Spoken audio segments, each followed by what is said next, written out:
It's Backseas Musical Podcast. Resistance is useless!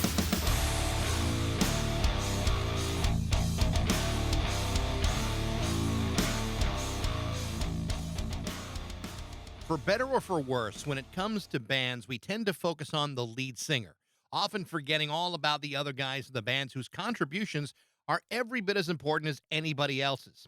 And when you're the drummer of a band and your lead singer is Deborah Harry of Blondie, then perhaps your contributions are placed even further in the background because she's Deborah Harry of Blondie.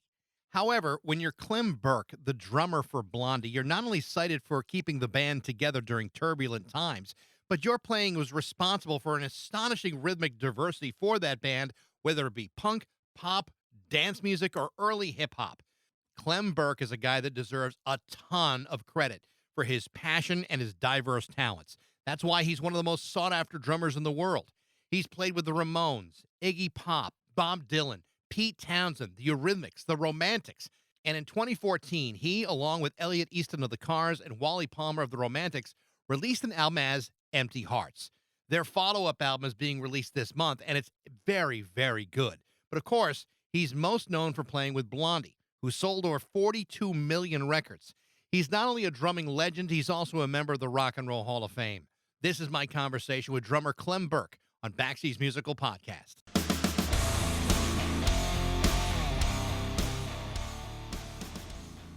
All right, man. How's it going? Very, very good. First of all, thank you very much for taking the time out to do this. I really appreciate it. It's actually Sure. It's actually kind of a thrill for me, and the reason why is I started playing drums with an appalling lack of skill since 1978, and when I was 12 years old. So talking to a guy like you is very, very exciting, and I appreciate the time today. Okay, that's fine. Yeah, it works out. We want the people to know about the record, and all that, the Empty Hearts thing. Yeah. Hang on one second. Sure. Are you coming back? You're not going to Best Buy now. Okay. Hi. Go ahead, man. Sorry, Mike. What does Clem Burke need at a Best Buy?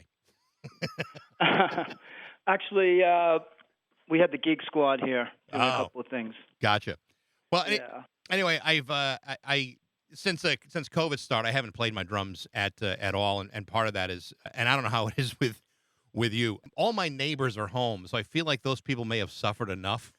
So, Yeah, actually, I hear a few drummers in my neighborhood, but I have a little studio that I can rehearse in. So, yeah. I'm good. But I haven't been playing as much as I should be, but I'm trying to find the inspiration in all of this because, it was very disappointing, obviously, that we had a lot of plans, both with Blondie and the Empty Hearts for this year. Yeah.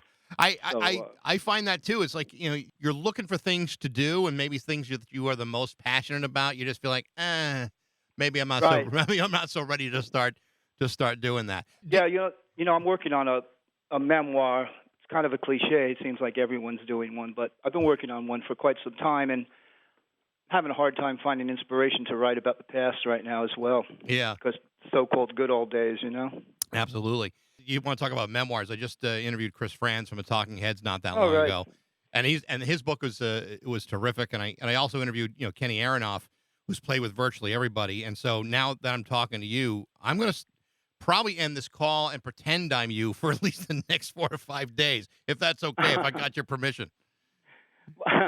Why would you do that? Because every time I've heard some of the songs on the new Empty Hearts record, and with every song I've heard, it's like your drumming just leaps right off of every song. It just pops, and it's just like there are so many great drummers out there, but there are very few guys that either have the opportunity to switch in between styles the way you have in your career, whether it's playing with Blondie, which is a band that really kind of morphed into so many different styles from the very beginning, where they're playing punk into pop into dance and even hip hop with Rapture. I mean, that was such like an important song rhythmically because it put hip hop in the mainstream. Do you feel fortunate to have been able to be so diverse in your career?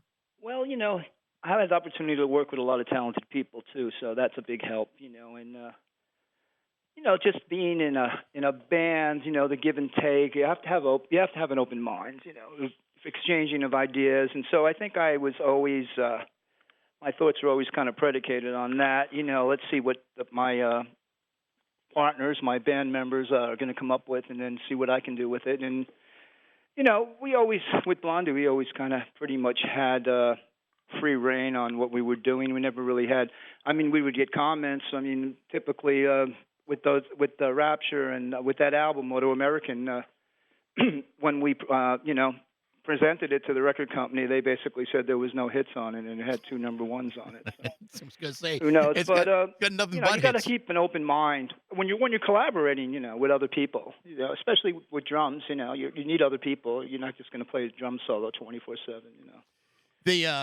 What's interesting to me is I've been doing everything I can to kind of bone up on my Clem Burke trivia and try to figure out more about you, because and the more interviews I've seen with you and the band, it really does sound like a lot more collaboration than most other bands, especially of the time, where like a producer or a record company would try to see so much creative control over a band. That didn't seem to be the case for you guys.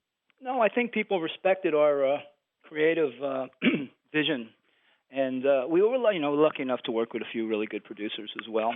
And the thing is to be on the same page with people. And, I mean, the Empty Hearts, we all have the same kind of basic inspirations, whether it be the roots of 50s rock and roll or the British invasion, and wherever that takes us from there. So we already know that there's going to be a certain way of going about producing a song, 'cause we co-produce and co-write together, so it's pretty amicable. And like with Blondie as well, with the producers and all, kind of accepting what the artistic vision was and kind of just trying to make it better as opposed to trying to change it. I think that was the thing. You've talked a lot about the importance of the Beatles and seeing them on the Ed Sullivan Show, and what that meant to you, and I think you can hear some of that influence in the British invasion stuff in the new record with the Empty Hearts. But how did that hit with you as a kid when you saw that for the first time? Well, I was a big Four Seasons fan, which they kind of predated the Beatles slightly.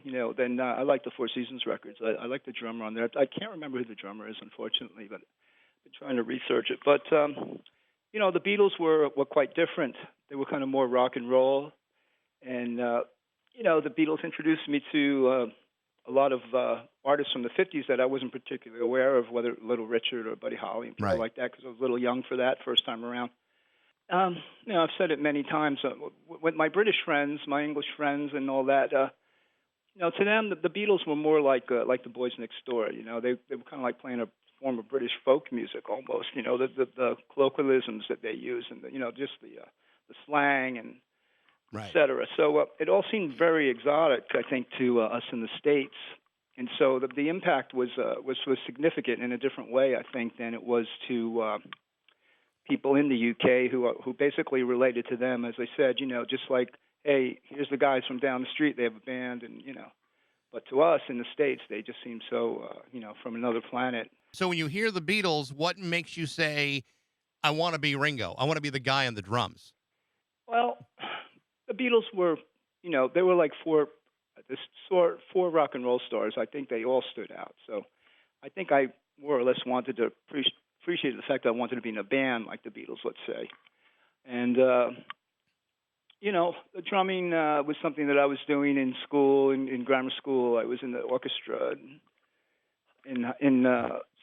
was in drum and bugle corps and things like that. And, I tried to play the guitar, but I had a lot of difficulty because I was left-handed, and at the time it was hard for people to kind of pick up on what people were doing, because I was doing it the opposite way, like looking in the mirror at the chords and things like that. So the drums just kind of came quite naturally to me. So and you're kind of stuck with that. And your dad was a drummer?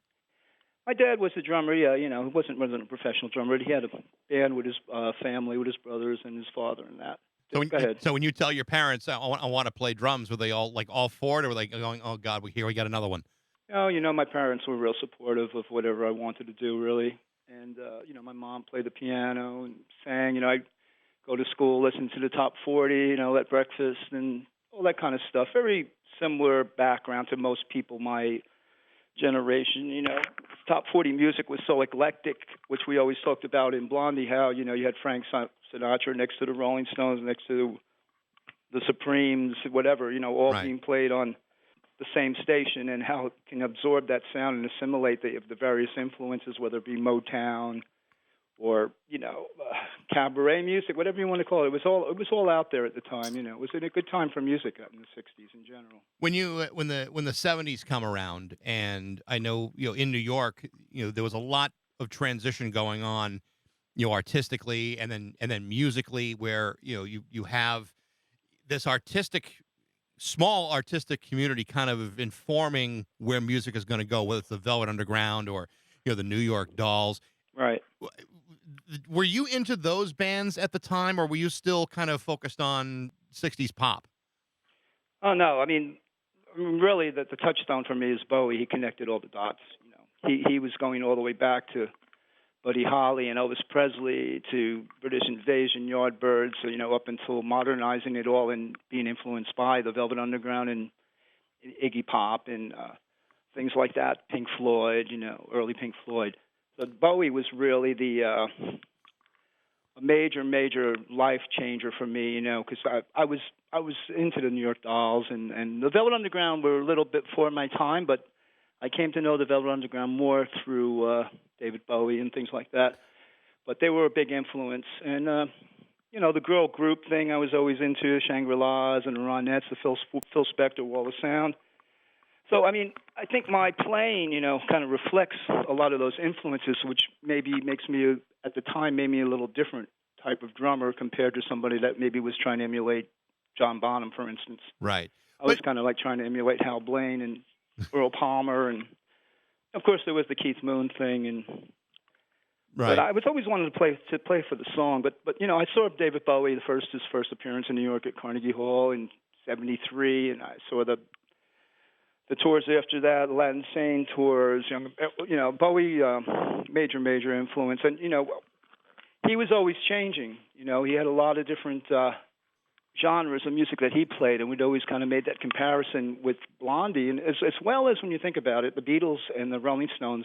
You never really knew what to expect from them either. They never really were like pigeonholed into one particular sound. I think one of the interesting things about Bowie in particular is he had a lot of very original ideas, but a lot of those original ideas were picked up by other influences that he saw. And even in the New York scene, the CBGBs and Maxes and all of that, he was handpicking ideas that would go on to, kind of inform what he would do in Berlin and even, even beyond that. So in a way, he was also gaining inspiration by you guys in the way that you were gaining inspiration from him. Yeah, well, it's artists and musicians. It's kind of like they all really influence what come before and to kind of make it your own. Of course, there's an original idea here and there, but the synthesis of influences, assimilating what's come before. Even the bands that we played with at CBGB, with Ramones and Television and Talking Heads and bands like that, I think we were all being influenced by one another in a way as well. I kind of feel like, in a way, with Blondie, we kind of have like the CBGB sound in a lot of ways, like the influences. But I think everyone was influenced by David Bowie. Any contemporary musician was influenced by him quite a bit, and he was, he was the man for me. He was like life changing. There's been a lot written about the club, the club CBGB and the bands that were there, and I've also read, and I don't know if it's true. Maybe you got a better perspective on this than most people do. It seemed like between Patti Smith and Television and the Ramones that Blondie were kind of more in the background and didn't really start to get their feet firmly in the ground until a little bit late in the process. What was it that started to connect things for Blondie?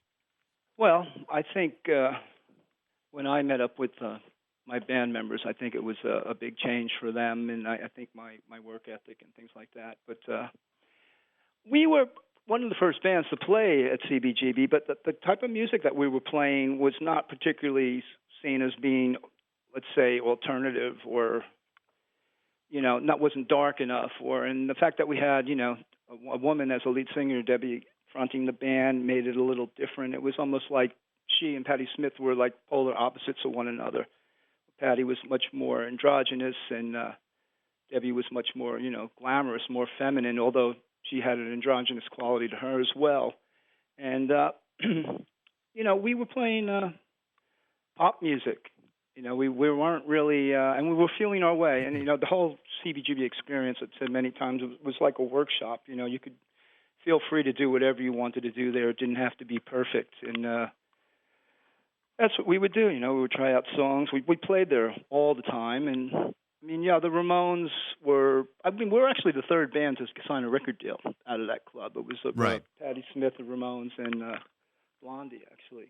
And we were not, we weren't completely formed, but we were out playing. Yeah. The first two albums came out. They did pretty well, I think, in Australia, but there didn't seem to be that moment where, like, on Parallel Lines, where all of a sudden it's like, boom, okay, now you've got the biggest band in the world, and in spite of the Ramones and the Talking Heads and even Patti Smith, you really were, for a while, the biggest band there was. And that had to be a remarkable transition for a small band out of New York to all of a sudden be, put into the meat grinder of hit music. Yeah, well, you don't get an instruction book with the success, so you have to kind of feel your way. And, we always wanted to be played on the radio. We always wanted to be have hit records. It wasn't like something that we didn't aspire to. The fact to achieve it was amazing. But I think we were always headed in that direction. And the people that we wound up working with, the producers, Richard Goddard and Mike Chapman, both understood that because they both had quite a bit of commercial success as both songwriters and producers. With that kind of support system and everything, you say there's no handbook on how to handle that kind of success. How did you guys wind up handling it? Well, success was almost a downfall of the band in a lot of ways. Unfortunately, so-called pressures. I didn't particularly feel. I felt as though everything was going according to plan. And I was about 23 years old when Parallel Lines came out, and touring. But prior to Parallel Lines, we had switched the band up a little bit. We had new guitarist Frank Infanti and an English bass player Nigel Harrison. And prior to recording Parallel Lines, we did a international world tour for about 6 months that really solidified the band, that prepared ourselves to go in and work on the third album, Parallel Lines. So dealing with the success was, to me, it was just really, really, like I said, fun, and we were spending a lot of time overseas, a lot of time in the UK. It's like a second home to us. Really, to this day, Blondie is considered to be one of the most original, successful bands in the history of UK music in a lot of ways. And we've gotten a lot of awards from the UK, and it was pretty unusual for a US band to get. So I was just enjoying it. That's how I handled it. I tried to enjoy it. 40 million records sold. You got a couple of Grammy nominations out of it. Obviously, Debbie Harry gets most of the focus simply because of her charisma, what she looked like. Did you ever feel uncomfortable about that, or were you just accepting of it that that's just the way things are going to be for Blondie? Well, that was kind of the plan. I also said it many times before. As a drummer, I was always looking for that front person that had the creativity, the stage presence, the charisma of a Bowie or a Mick Jagger or a Jim Morrison, and I think I found it in Debbie. And we were in the very basic stages of the band when I first started working with her, and a lot of things developed, and one of those things would be to have a front person that would be the focal point and generate interest in the band, which so I completely understood all of that. But at the same time, I was at the age where I was kind of like a gunslinger. I did want to make a name for myself as well. So right, and I tried to find my niche within the band, which I think I wound up doing, and was able to kind of use that to do a lot of other things along the way. Yeah. Well, I don't think there's any question that you were like an integral part of that band. In some ways, maybe more so than than other drummers. I mean, I've heard you described as the heart and soul of that band, and that it doesn't always happen that the drummer is just as important as every other part of the band. But I think in your case, the talent and the drive and the passion that you played in certainly played that out. Yeah, well, there was a lot of underlying things going on behind the scenes that I was an influence upon. It wasn't just that I was the hired drummer. It wasn't really like that. It was kind of like I was an integral part of the creation of Blondie, in a lot of ways. And, a lot of the different aesthetics of the band came from other members of the band, and we all kind of coalesced into what Blondie became. And there was a lot of input creatively and, musically and creatively from the other members of the band along the way, for sure.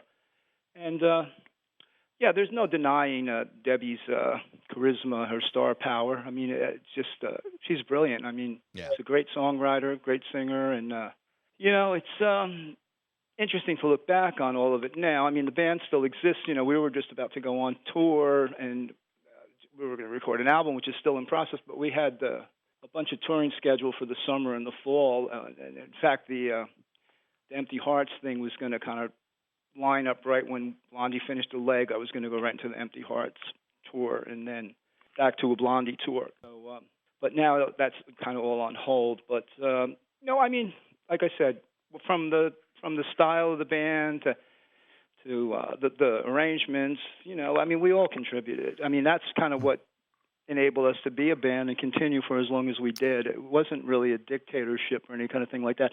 Of course, on the surface, objectively looking at it from the public's point of view, of course, they're going to focus in on Debbie. But, Right. it was to be expected, as I said, And, You guys were riding, such a high wave for such a long period of time, and then, Chris Stein got sick, and that seemed to kind of put a clamp on any further trajectory for you guys as a band. But you got very, very busy after that happened, and you started to play with, a ton of people, everyone from, Dylan to Pete Townsend to Iggy and, the Romantics too. I mean, you just started staying busy. Were people seeking you out, or were you hustling for those jobs? No, I always just got asked.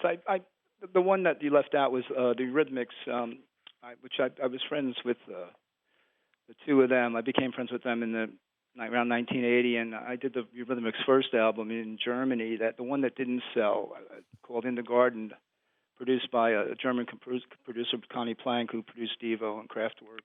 Can, very influential producer, and I did that record, and I did a little tour with the Eurythmics then, and then I went back to work with them in the mid '80s we got Grammys for Missionary Man for that album.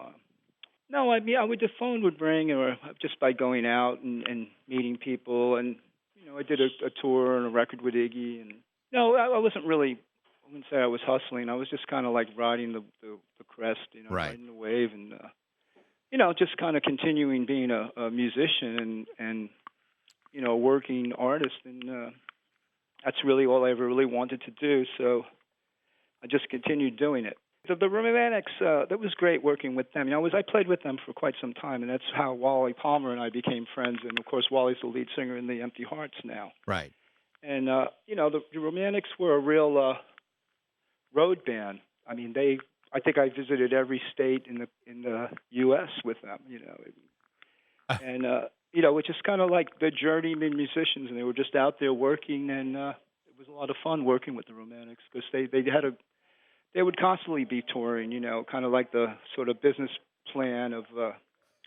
You have a couple of hits, and then you go out and you hit the road and you play. With Blondie, we were kind of the opposite. I think we had so much success that we didn't wind up touring and playing live as much as we should have. I remember seeing the Romantics back in the '80s, maybe even before What I Like About You was an actual hit, and I remember them being just so much fun because just so fun to watch because the amount of hair on that stage. And they're just bobbing their heads, and their hair is moving independently of their bodies. It was like Right. It was hysterical, but yet they sounded really, really great live. Yeah, they had a real striking image, and they were a great rock and roll band. And they still go out and play.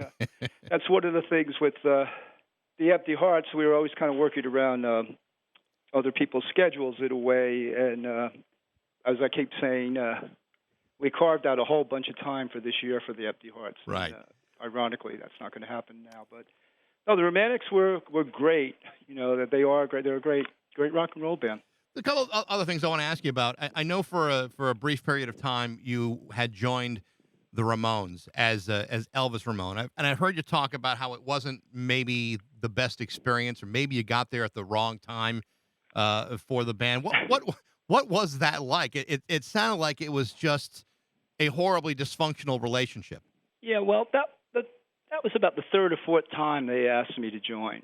When Tommy Ramone left, I was asked to join. That was kind of like ridiculous, because kind of like the peak of Blondie time. And one or two other times along the way. And I actually prefaced my time with the Ramones by telling them that I wasn't really interested in becoming a full-time member, and,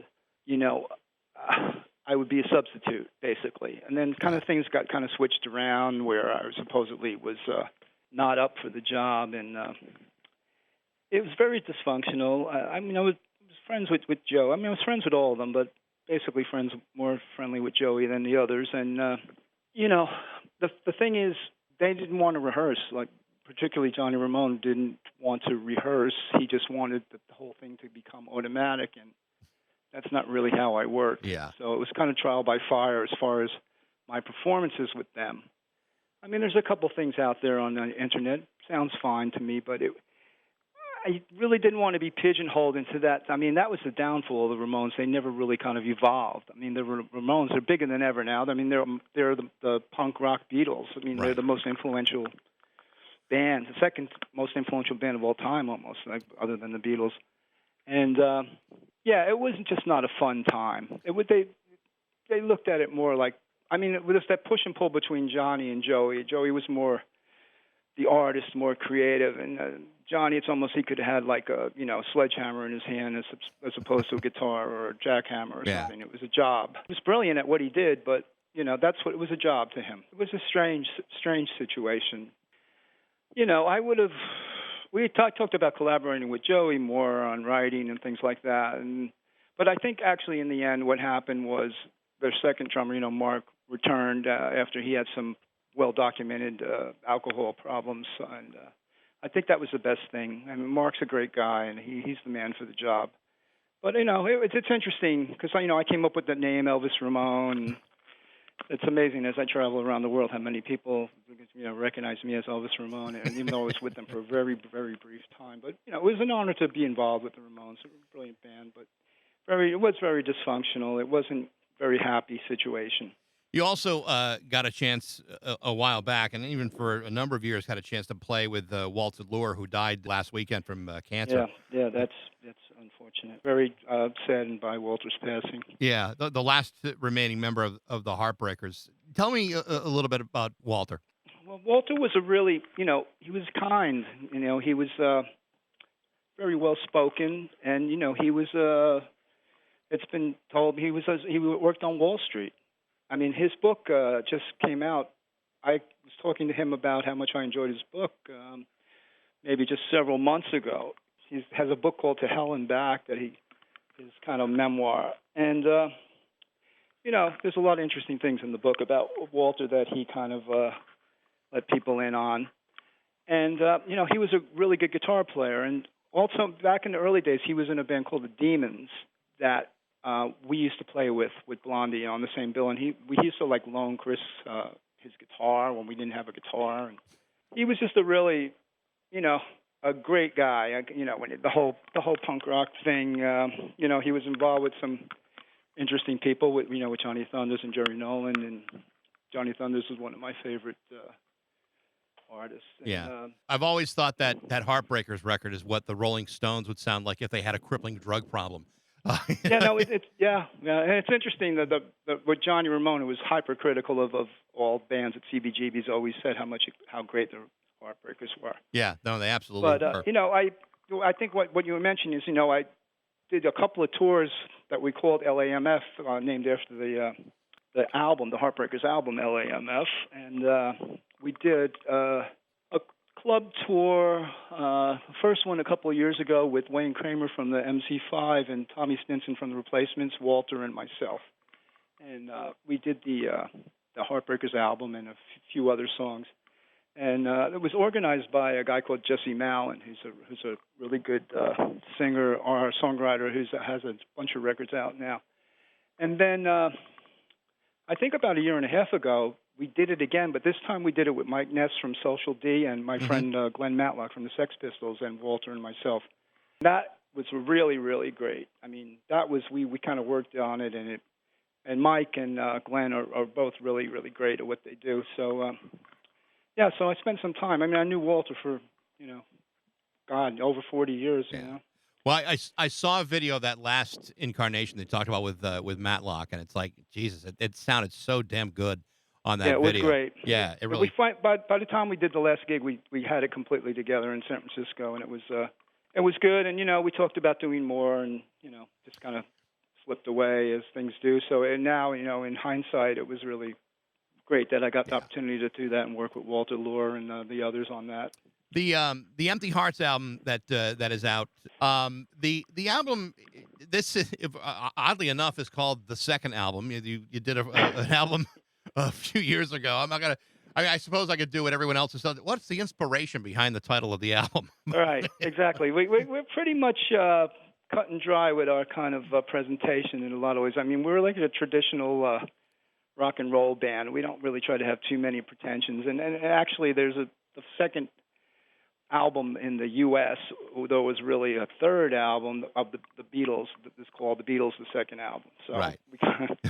And also, we wanted to make people aware that there was a record that came before this one because we're on Little Steven's label, Liquid Cool now. We were on a different label before, a Universal Music label, 921, I think it was called. So trying to put that all together, put everything in one place, You mentioned how you've had, a long friendship with Wally Palmer from the Romantics, but, the band also features Andy from the Chesterfield Kings and Elliot Easton from the Cars, who I think is maybe one of the most underappreciated guitarists there is. I mean, he's in a band like the Cars where they had so many hits and so many charismatic figures between Ben Orr and Rick Ocasek and all that Elliot kind of get lost in it, but his work is unbelievable and very much underappreciated.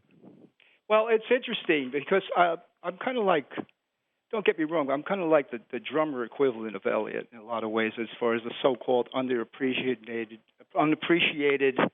if that's a word, of our abilities. Because I think basically because we were in bands that were top 40 bands in a lot of ways, it had a lot of hits, and, it wasn't like about your chops as much as about, your creativity, but in fact, Elliot is probably one of the greatest rock and roll guitarists ever. And I mean, everyone from Slash to, Weezer to you name it, they always cite Elliot as an influence. His guitar playing is great. But because of the success, it kind of underplays the ability, I think. And I think that's what happens because people say that about both he and I quite a bit, the underrated fact of the musicianship. They do, but everyone in Empty Hearts actually is a really great musician. Absolutely, and I think while that may be true, I think people who are musicians and do play instruments who can hear what you do in a song, it isn't just simple drumming. I think I like the song like "Dreaming of Me" with Blondie. I mean, you went freaking bananas on the drums. It wasn't just it wasn't just a 4/4 signature. You went freaking nuts on that thing. I managed to get that through. Yeah, and it really did. So every song I've heard, and I think I've heard 4 of the songs on the new album. Every single one of them kind of has that same thing I talked about before. There's like a vocabulary about drumming that you can hear a guy who knows how to do several different styles, and the enthusiasm that you're playing with, you're all playing with, really shows through on that record. It's actually, I thought it was great. Oh, good. I mean, we love the band, and the whole idea was to have some fun with it and play the music that we were inspired by and kind of take it to the next level. And that's kind of, I think, what we did with the record.